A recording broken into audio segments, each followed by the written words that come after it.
So, తెలంగాణలో GO 317 కేటాయింపుల్లో గందరగోళం. అవును. రాష్ట్రంలో ఎస్సీ సంక్షేమ గురుకుల సొసైటీలో జీవో 317 ఇక్కడ ఉద్యోగుల కేటాయింపులు గందరగోళంగా మారింది. సాఫ్ట్‌వేర్‌లో లోపాలు, ఖాళీల గుర్తింపులో సరైన విధానం పాటించకపోవడంతో ఇప్పటివరకు స్పష్టత లేకుండా పోయింది. కేటాయింపు ప్రక్రియ సంక్లిష్టంగా మారటంతో ఈరోజు ఉదయం ఉద్యోగ సంఘాలతో సమావేశం ఏర్పాటు చేయాలని సొసైటీ నిర్ణయించింది. ఈ మేరకు యూనియన్ ప్రతినిధులకు సమాచారం కూడా ఇచ్చింది.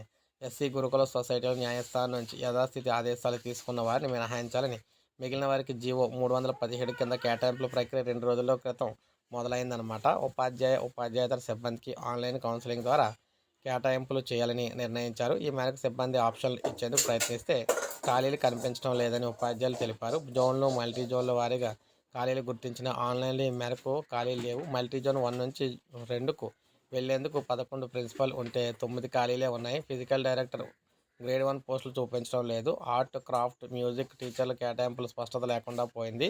మెరిట్ ప్రకారం జనరల్ కింద ఎంపికైన మహిళా టీచర్లకు బాలికల గురుకులాల్లో కాకుండా బాలుర గురుకులాల్లో ఖాళీ చూపించడంపై ఆగ్రహం వ్యక్తం చేస్తున్నారు. సో, ఈ విధంగా 317 జీవోలో గందరగోళంగా ఉందన్నమాట. ప్రభుత్వం అయితే మార్చాలి. సో, ఇది మనకు లేటెస్ట్ అప్డేట్. ఒక లైక్ చేయండి, సబ్స్క్రైబ్ చేసుకోవద్దు. మన ఛానల్ సబ్స్క్రైబ్